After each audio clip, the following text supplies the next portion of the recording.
from the Balkans, unlocking the next wave of startups innovation.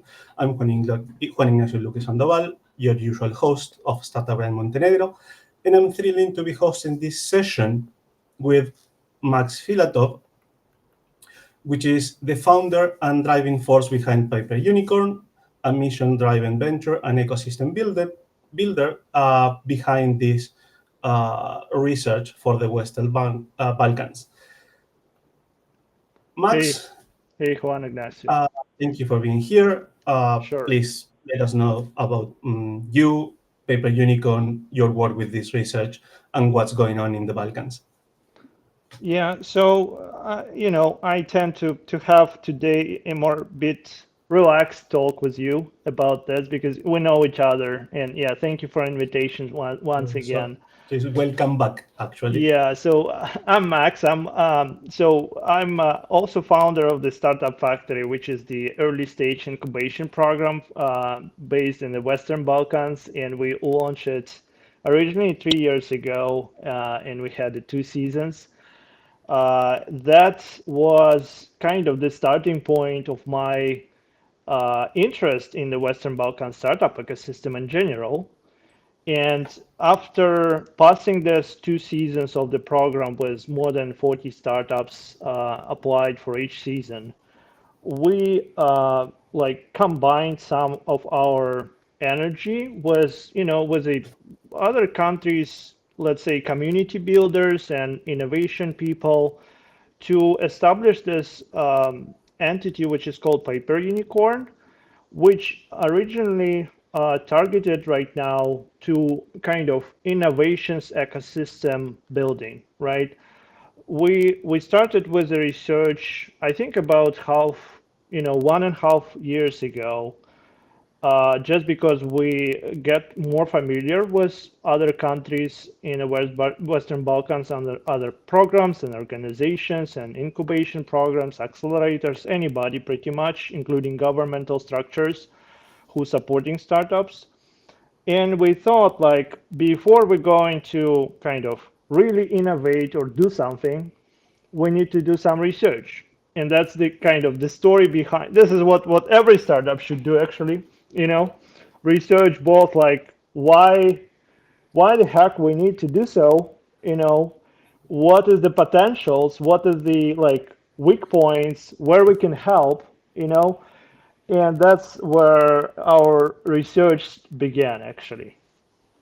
Well, that's a great intro about the project and what you are doing with this research, and that's definitely true. Startups should actually know the ground where they are trying to play, right? Uh, and this is sometimes overlooked just because founders are focused on the idea, they get in love, building the product, and then we will see if it fits the market somehow, right? Yeah, It's a traditional mistake, not only in Western Balkans, but everywhere, I would say. yeah, that's true. That's true.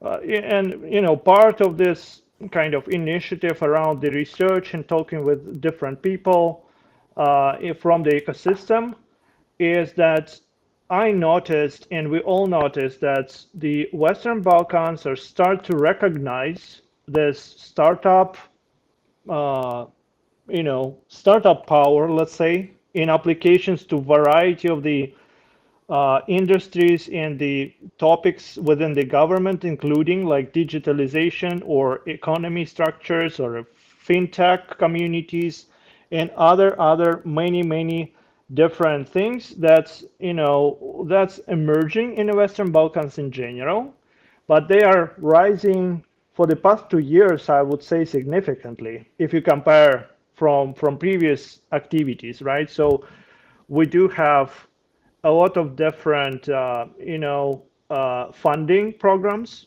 including from EU and different international institutions. And the local governments are also either establish some specific, let's say, associations or the organizations who help entrepreneurship and the communities and the sometimes cultural and you know, different arts communities sometime, but they all tend to innovate.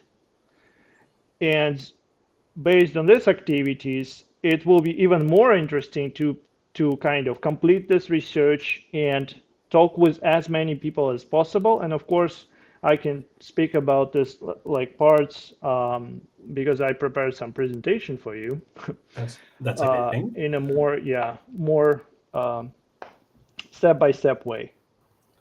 Okay, so we can say that you've noticed in your personal and professional experience being involved with pretty much everyone in Montenegro regarding startups and these kind of projects, that the awareness is increasing related how the startup ecosystem of different startup companies can, let's say, innovate and modulate and create a sort of impact in the short term compared with the traditional businesses, right? That they're focused on one specific thing and they usually take long to adapt to the market changes. But keeping in mind the concept of a startup as a project that tries to solve a pain point in the society, for example, uh, being able to support these founders will eventually have a positive impact throughout the whole community. So I much appreciate your effort into this research as a personal founder in Montenegro as well, because I think we all need as much support as we can get. Right, this is still a young area Yeah. in the Western Balkans, so having a solid support, a solid foundation to start building on top of will be a great thing. So feel free to start with the presentation, or if there is any other remarks that you want to let us know first, please, Okay. as you feel Yeah, I can comfortable. share my screen if you can see it now. Yes, I can. That's perfect. Okay. So yeah, so as I mentioned, this ecosystem research actually covering the Central and Eastern Europe countries because they have a different components in common, I would say, especially in the startup ecosystem.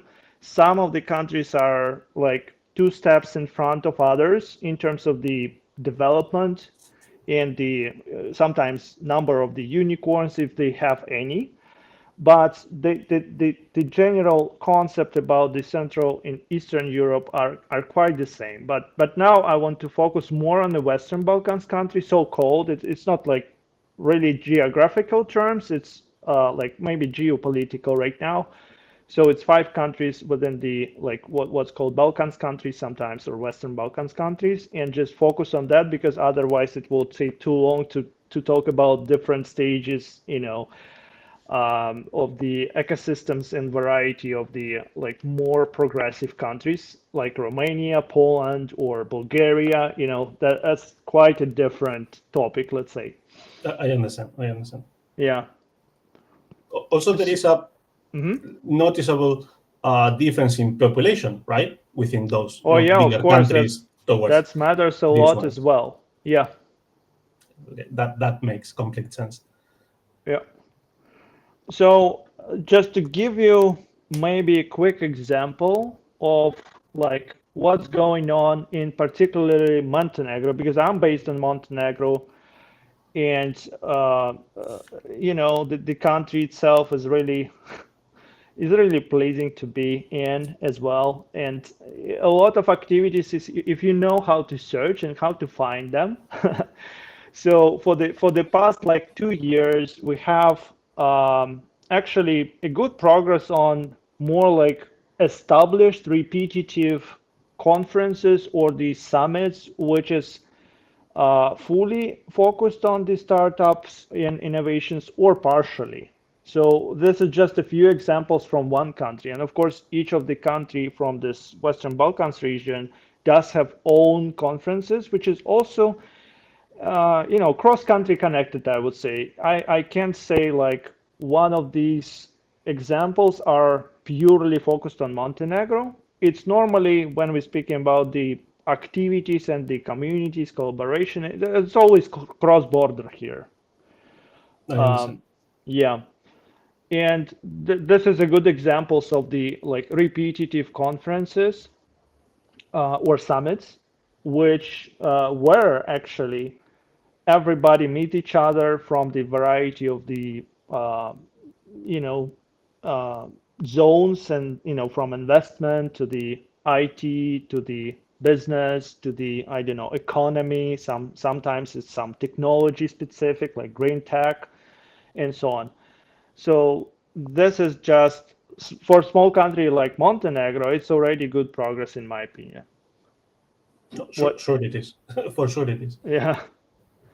I remember when I first arrived to Montenegro, 2021, the first conference that I had the opportunity to attend was the CB co-working conference Yeah.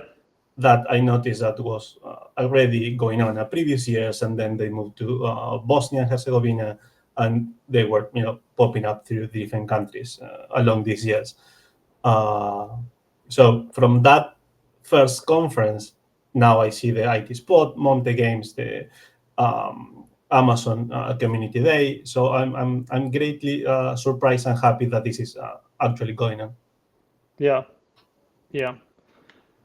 So, speaking about the research itself a bit, right? So when I'm talking about this, like entire research, we based on the few things we have, right? So first of all, we collected the different institutions or entities across the Central and Eastern Europe. It's more than 150 entities in a database right now, with all the details and all the contact information and all the publications or programs they have, and all of them somehow connected to the startups. It's not the startups themselves, it's just the startup builders or ecosystem builders.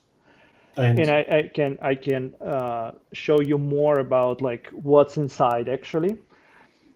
Then we based on the different reports and insights, which is published by the digital agencies or innovation agencies across these countries officially. This is papers, okay, which is gives you perspective on slice of each country, sometimes like entire ecosystem, sometimes of the part of the startups growth and investments and maybe new businesses coming and opportunities coming.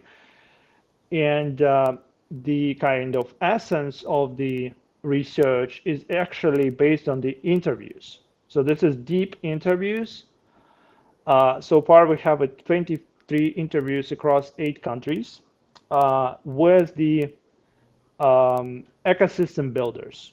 So it's direct talk with every let's say institutional side of things, where the like innovation agencies, governmental institutions, universities come to play.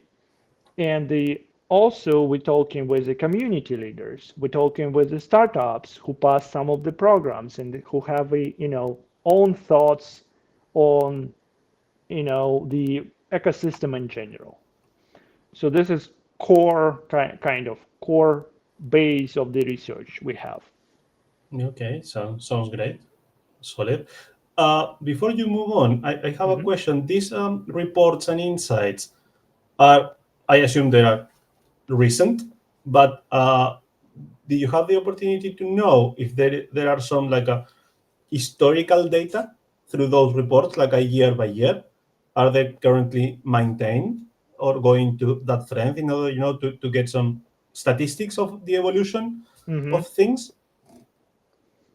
Yeah, yeah. So some of them are, right? So some of the, let's say, innovation agencies or whoever performing the search or insight or report, um, they do have own process, of course. Sometimes it's grants based, sometimes it's the like obligation of the organization to kind of share the information, what they done in the report manner.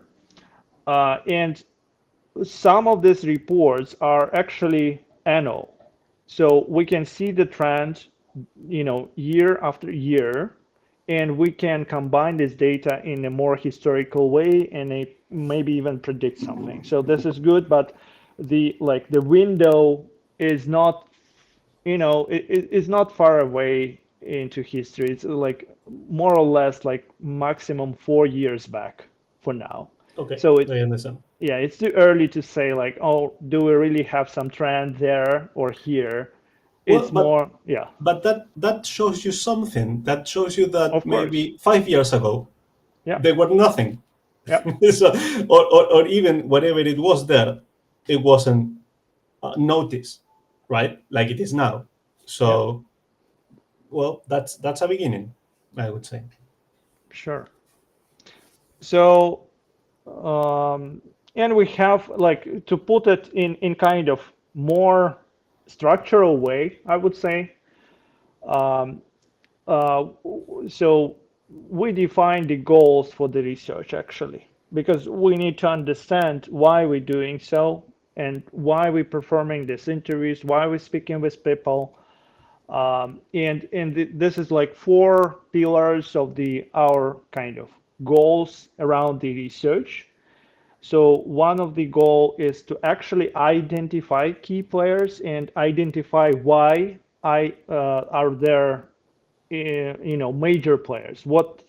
How they distinguish with the one-time programs, for example, who is constantly actually helping ecosystem and the key players, including some of the top startups, sometimes hubs, sometimes accelerators, incubators, and so on and so forth, including the organizations or governmental institutions who is the so-called ecosystem builders or innovation builders. So this is one part. Another part is to actually identify strength of the region as well as the pain points and find this balance to actually dig into this, analyze, and see the opportunities and advantages for the potential growth and how we can maybe help with this research outcome. So this is another goal. Third goal is to actually examine case studies and different examples and experiences from the similar institutions across, first of all, across the Central Europe itself. And of course, we're looking for success stories, right? And also around the world, actually, because no matter what, whenever I come, and I'm sure you too, I'm trying to visit similar type of the organizations or the startups in every country. Even if I'm traveling for vacations or so, I'm visiting like incubators, digital hubs, universities, talking with these people, program managers who do have very similar experience in the different countries. Actually, there's you can't imagine how minimum the difference between the kind of small country of Montenegro and such a big country as Portugal. That I mean, they have a very similar pain points, strengths, and opportunities, just a different scale. Exactly. Yeah, exactly. Yeah. And of course, one of the goal additionally, we do need to kind of collect information about who is interested to help, because we can help with some information, we can help with some research and the insights and numbers and the history and whatever it is.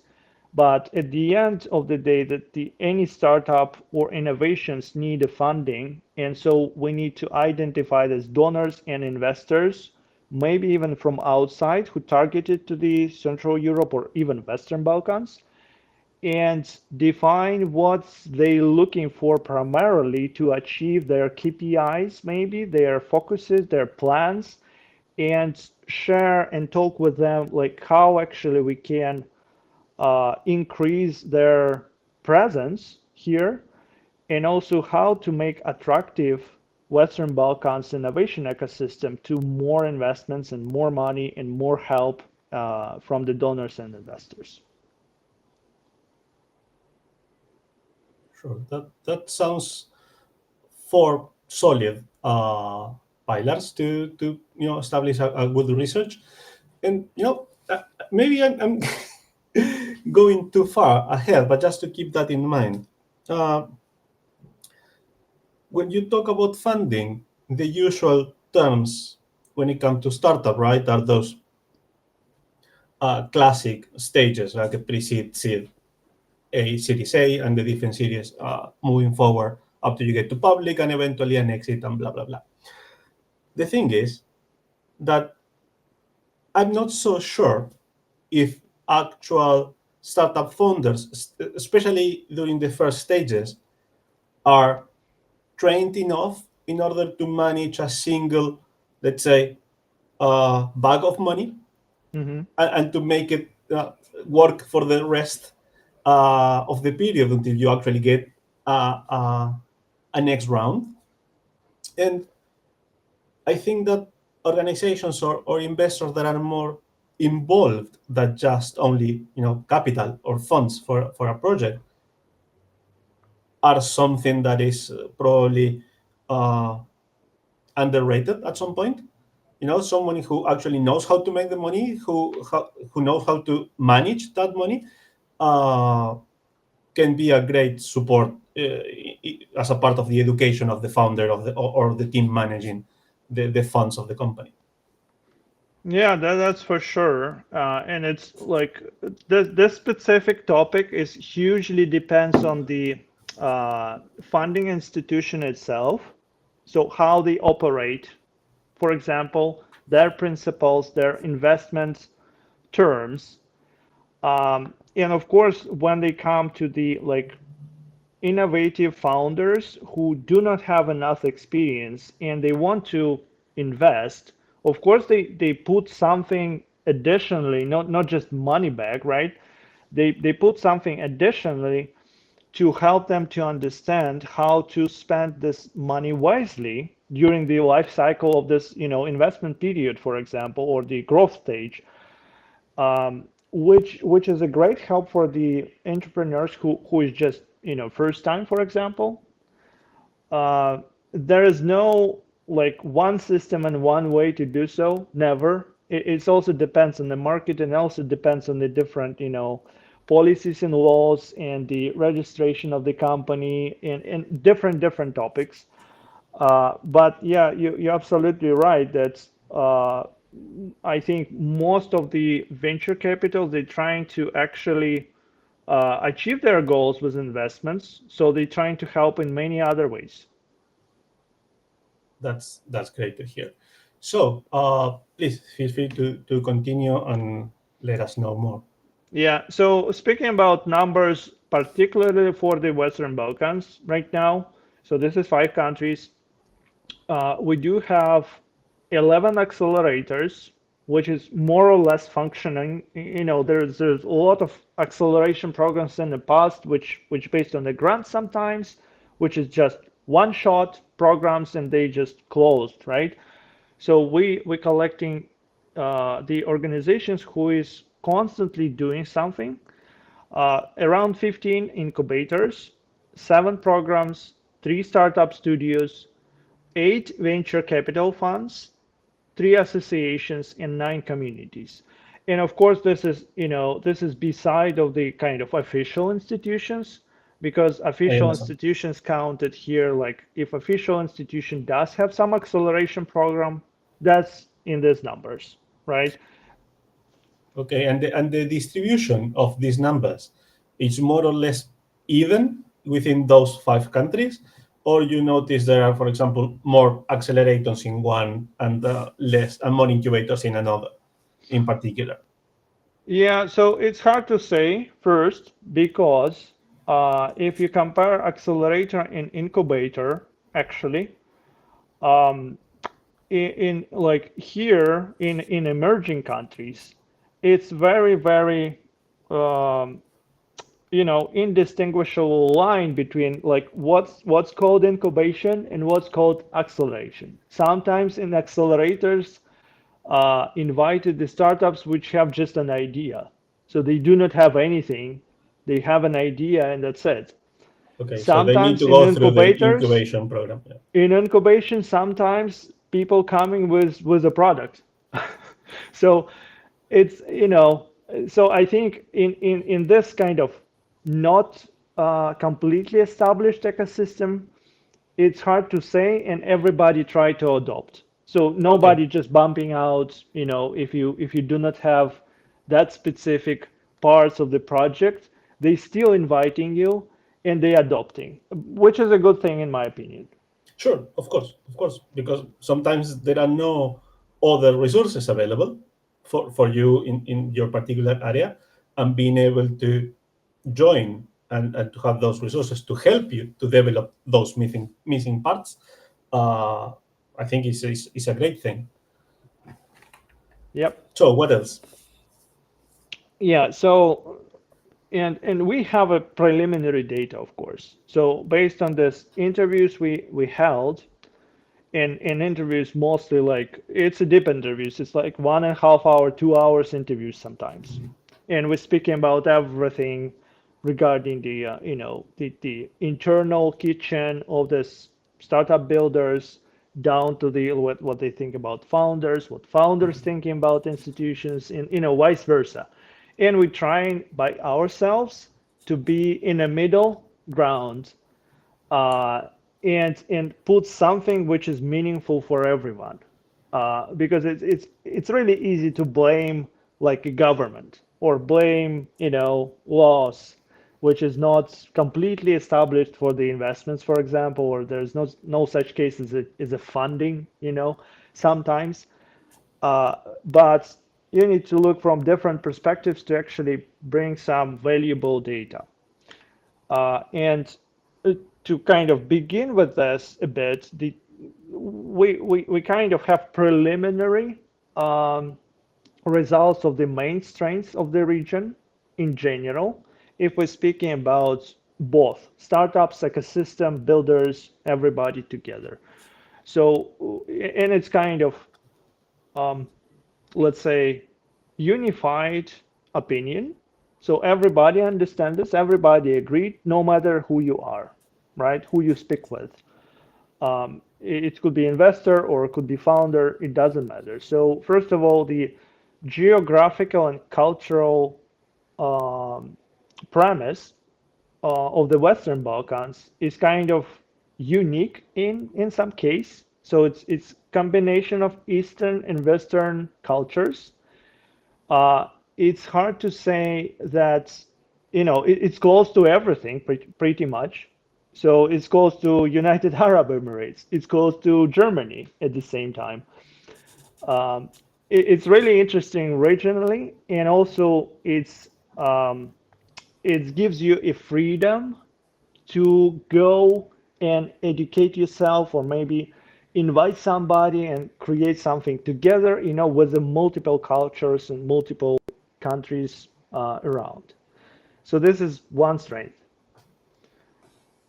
Another strength is the like based on the probably history of the Western Balkans as well and the current state of the Western Balkans, founders are do have a critical mindset and creativity. Part of this, not just they're so innovative by by nature, they need to overcome much more problems if you compare it with the well-established ecosystem where you have everything laid out, all the support, everything is clear. Here, it's hard to do. The business is hard, the startups is even harder. So you need to be really creative when you're thinking, okay, where are I going to start and what I'm going to build. Absolutely true. Yeah, the and And not not to mention the speed of things, right? well, speed of things are relative always. But if you get into the business, pretty much any business, the speed is increased dramatically, as you know. Yeah.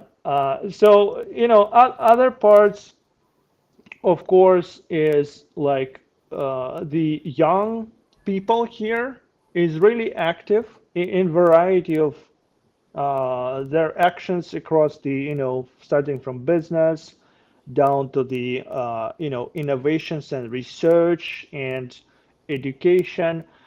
They are tech savvy. This is really good. And if you combine it with another strength, which is a cheap labor and cheap like premises and equipment, which is coming from some of the fundings and grants from Europe Union, for example, or other institutions and organizations. It's really easy if you want. So if you have a desire to build something, it's really cheap to find a team, to have some premise, to have some even tech and manufacturing or some, research facilities and the technologies here. If you look around and if, sometimes it's even given for free. So this is good for especially young entrepreneurs who is coming from universities. I understand. And there is at least for what I witnessed being in Montenegro for a couple of years, uh, there is a huge gap in the technology level of usage or knowledge between people, let's say, from our generation or slightly older, with these new teenagers or just graduates from university. Also, what they know, their international exposure to media and information and things that they know that probably wasn't widely available, 10 or 20 years ago. So, well, things are happening at the right time, I think, for the people to be actually doing this. Oh yeah, that's for sure. You have unlimited access to any information you want. So this is a great situation for a country in the process of development, right? Yep, yep.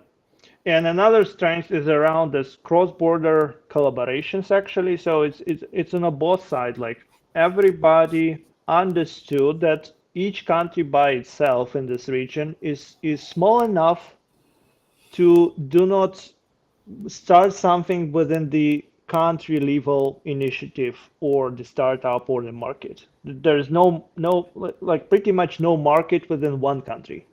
It's always the regional, or even more. You can expand to the Central Europe and so on. You know, so everybody understands it from the beginning, which is a good thing because they start to think out of the box from the start, right? And also, based on this, there's a lot of collaborations between the countries, which is also a very good thing. And in the, sometimes they multi language speaking because, you need to learn probably German and English or maybe Italian language as well because you go into university or the, some exchange program, let's say. And the teams from the startups is like with maybe 50% of them is cross country actually. It's like somebody living in one country, somebody living in another, and they build a team and they're working online on some startup, which is super great because they sometimes have even different cultures. No, yes, of course, and I think that the actual situation of, let's say, as you mentioned, the country level market not being even enough uh, as a market itself for any project, but also for the resources you need, probably are not enough to find the whole team at the level you actually want for your project within the same country, or even the interest of the local professionals.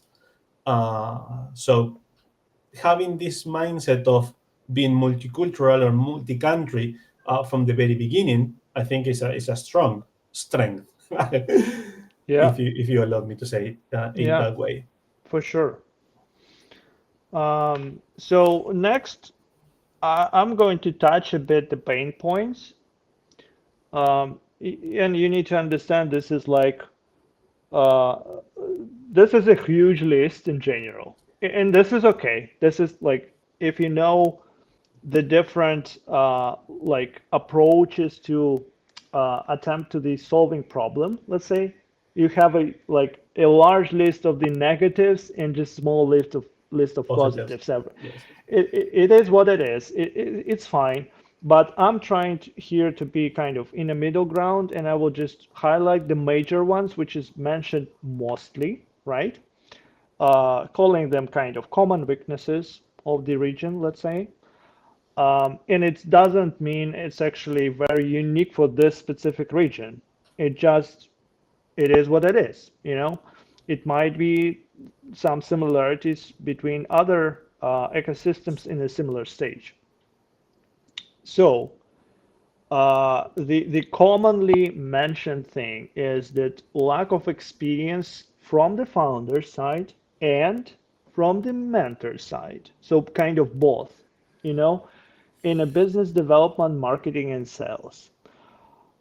This is particularly true if you think about the bigger markets. Let's say if you're building some, you know, global startup idea, and maybe you need to enter US market, right? There are some different rules of the marketing and sales, and there's much more bigger market by itself. So there's no confidence and not enough specialists who have this experience.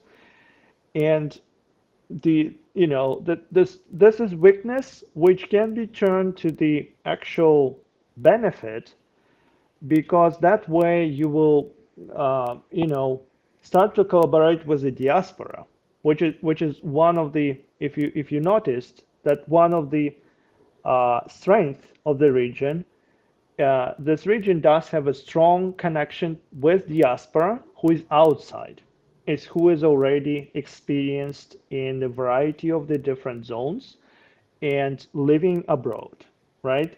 In that markets which you probably trying to target with a startup. So this is the good connection point with diaspora to actually invite, and uh, they can educate the local community about these topics. Okay. Yes, that makes a lot of sense. Yeah. Especially because I know, for example, for the Montenegrin diaspora or the Serbian diaspora, just to mention one, uh, it doesn't matter how long they have been living abroad, but they have this strong attachment still to the country and to help those that comes from the same place, uh, which I'm not sure it happens with every diaspora, but at least with I have the possibility of meeting some Serbian people here, and they say, "Oh yes, because my friend and my I don't know who they try to help each other," and it's a great thing to witness. Yeah. Yeah, that's for sure. That's really close connections, and they are never cut this part. Especially cultural and the family, and you normally you have a big families here in the Yes, yes, Western that's true. Balkans. Yes, yes.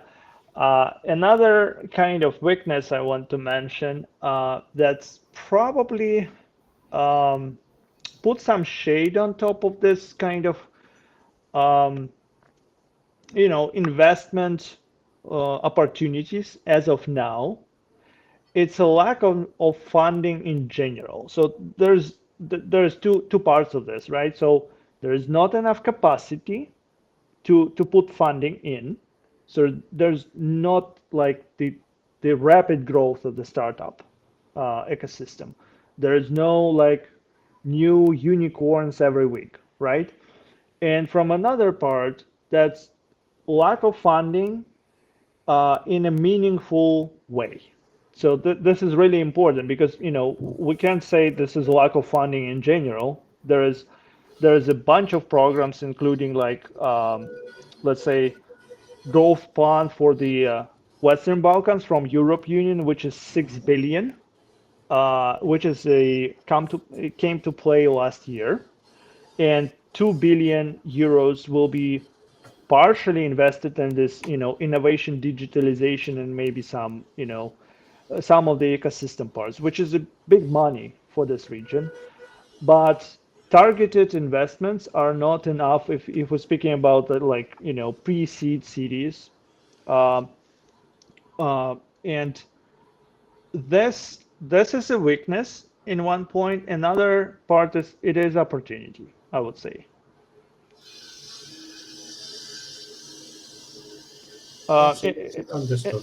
another maybe worth to mention just quickly, because we're coming actually to the end of my presentation right now, because it's just the highlights here and there. Okay, yes, yes, yes. Um, Thank you for that, because I will yeah, be, glad to spend the rest of the evening with you, but we wanted to make it easier for the audience here. yeah. I would like to kind of highlight one thing. So despite the everybody's like to collaborate with each other and know each other at some point, this is small region in general. Everybody know what everybody doing and so on.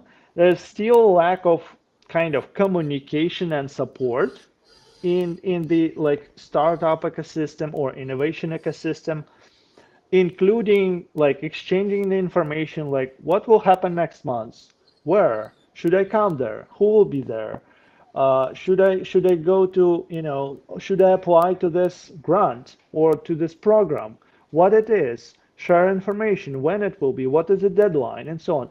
So this is not enough digital kind of digitalization of ecosystem itself, which is quite surprising actually, um, which stops you to kind of find your way through really quickly.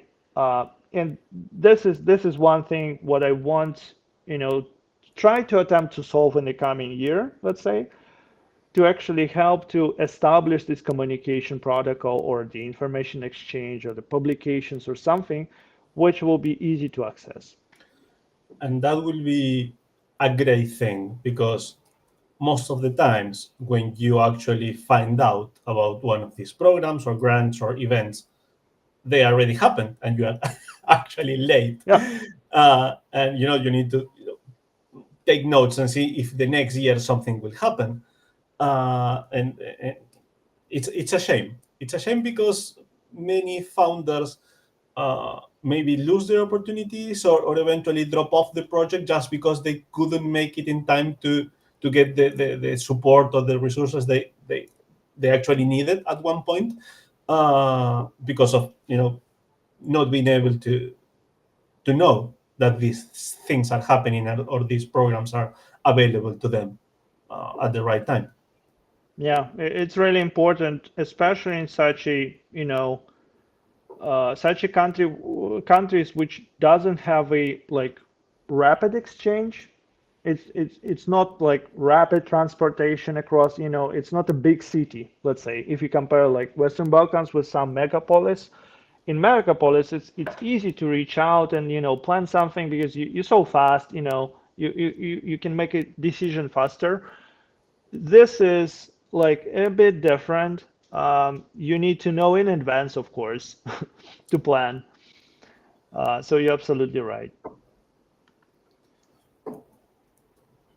Okay. Actually, this is the end. What I want to just simply highlight and mention to keep you updated what we're cooking here.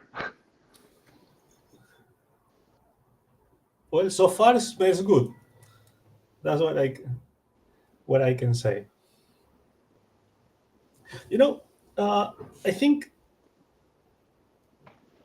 for all the information you have shared with us, uh, I can definitely notice the hard work behind, and the long hours, and all the, the time and effort you have put in it, and whoever is also working with you. Um, and I want to know your personal opinion as a founder of a project that is trying to help another founders, to develop themselves. For your previous and current experience in Montenegro and in the region, I would like to believe that you feel optimistic about the evolution of the startup ecosystem itself, and how the government and different organizations are coming together into a sort of a one big plan. But what is your personal idea towards this? Yeah. So first of all, I would like to mention that this research and this, including Startup Factory initiative and the Paper Unicorn, are not done by myself alone. This is the whole teams around, and I want to thank my team to help me a lot. That everybody helping, including community and other people who is really willing to actually do something which is even not touching their interest sometime, which is really great. And a huge appreciation for the help on that matter. And what you asked about my opinion, so I kind of, for myself, identifying the right spot, because this is kind of one of the secret things in the startup world as well. You shouldn't be too early and you shouldn't be too late. You need to find this spot, like when you start this specific product or the initiative or whatever, to to have a bullseye shot, right? So my starting from Startup Factory down to this Paper Unicorn research, I'm feeling, and based on my experience and observation, this is just the right time to produce such initiatives. Maybe not unified. Everybody should do something on their side, because it will be huge outcome. Believe me or not, because it is really establishing ecosystem, and it's great to kind of start to roll, and it's also hardest part to start to roll it, from the stable position, and then gain the momentum. So this is the 2025, I think, when we started to gaining some momentum, uh, which is great in my opinion. I'm very positive about this. Okay, sounds great. And you know, diving a little bit on the side of the founder, right, of the new founder, you are absolutely right that you need to be able somehow to predict what will be the right time to launch something, but Hmm. that includes the correct timing for developing that something, right? To be able to launch in that specific period of time. Uh, but I believe there are two main, let's say three main components into this. Uh, Considering that you already have, let's say, your idea, your team, and your initial research, right? One is about funding or resources, because people can engage with you as a part of the team because they believe in the idea, they believe in the potential success, but eventually everybody needs to eat every day, right? Yeah. And there will be times that you actually need to invest more time than you actually have, or if any of the team members is having a daily job, and they cannot invest as much time as they need. uh, at some point you need to be able to compensate those efforts, right? So you can keep the project going. So that's funding is one thing. uh, the other thing is enough knowledge about the market, or about how to sell, or how to put that project into the market once you have your MVP. And the third thing is, especially for most of Montenegrin projects, let's say, that are usually country oriented, not even regional oriented so far, Hmm. uh, how are they dealing with the level of adoption of the end consumers of their products? Because Montenegrin society, it's not ranked between the most early adopters for anything tech based. Yeah. Yeah. So that's what actually, I think, laying out. in the like most startup ecosystems around the world. So this is not unique for Montenegro. Uh, First, like you need to understand, and this need to be educated well, actually, what is the startup and how much risk you can take by yourself, including like lack of funding, lack of support. You have no time. You're working like double or triple when you're supposed to be, and so on. So taking the risk is one part of the any initiative if we speak about the ecosystem or the new something new which is never exists in this particular region, for example. Um, and of course, the second part, which is hugely connected, is your patient. So if you really like to do something, and in my case, in our team case, this paper unicorn research for the ecosystem, we we living there, and we part of the ecosystem, and we like to explore, and this is driving us even if we have some problems, beyond with the time on money or whatever. um, Eventually, of course, you may have the structure, like what is the boundaries of the sacrifices and what is the boundaries of this, self-driving, energy spending. Of And course. this is what's called experience, of course. This is what needs to be more broadly uh, exchanged and educated actually within this, emerging markets anyway. So this is like probably number one, what I will give in any program for the startups, incubation, acceleration. I will highlight these topics, not attack like how to build something, how to brand something, how to, I don't know, design something. It doesn't matter. What's matter is this kind of attitude, willing to sacrifice in some of the cases, and the patience and your excitement. This is what drives me so far as well. Well, you're absolutely right. I think this is even the most important thing of knowing what being a founder means, Yeah. right? Of a startup, right? Uh, do you have that whatever it takes? Because it's not about one single project. Because usually founders, we like to solve problems. We like to develop things that eventually create some benefit for society or for a specific sector. Uh, so through our entrepreneurial career, we will engage into different projects with different hats, even not always as a founder. Uh, but as you said, it takes uh, power of will. It takes to understand the sacrifices and sometimes the risks, and sometimes that doesn't matter how hard you try, it will not happen because there are things that are outside your control. Um, and I believe that this is, I'm not sure if this is something that you can actually teach to someone. You can Yeah. explain things Yeah. for that someone to realize if internally, because in the end it's something that you need to discuss with yourself. I am willing to go forward with this, or this is my time to risk this or that.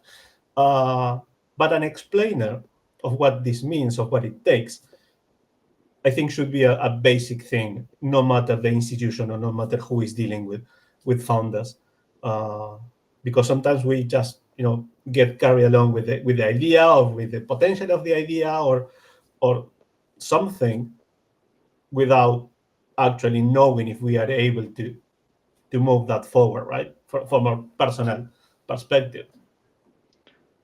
Yeah, that's for sure. This is where we need some improvements in the region. We like rarely talk about this part, for some reason, Uh, we more focused on the actually building something, maybe even technology part of this products or the systems, maybe even team gathering, which is also important.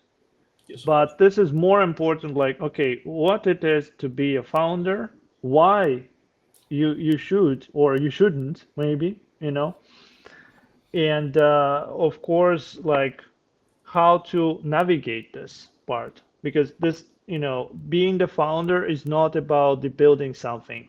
It's about like adopting really fast and find your kind of audience or the niche.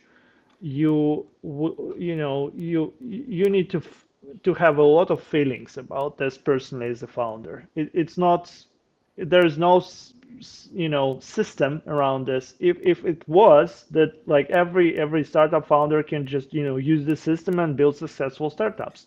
It's a No, lot of of course. feelings about this, including like personal feelings and your No, and your family and your personal communication. And situation and yep, your yep, knowledge, whatever, yep. your skills towards your business or tech or whatever. Uh, as you said, there is not a system because if not, there will be founder courses everywhere. Yeah, How yeah, to yeah. be a founder. Well, they are everywhere, but the success rate is still the same. Yes, and in the end, everything comes to you know, do you have it internally or not? Can you develop yourself as a founder? Maybe yes, but that means that you actually have that thing from Yeah, before, right? So you don't get those things over time. So you either have it or not, and whether it's your moment or not to found something, to become a founder at some point. So, Max, we are getting at the end of our fireside chat. I really want to thank you for your time, for your uh, insights, for the research. I would like to thank your team for all the support and all the hard work they are putting into this. And it will be great to know when you have a more advanced version or a final version or some uh, universal conclusions to share with us. yeah, Uh, so it will be great to have you again. I'm not going to advance anything of the future news, but I'm pretty sure that we will have you around more often. sure. So thank you once again. I wish you a great evening. Thank you everyone who joined today. This has been a fireside chat of Startup in Montenegro. See you all next time. Yeah. Bye Thank bye. you. Ciao.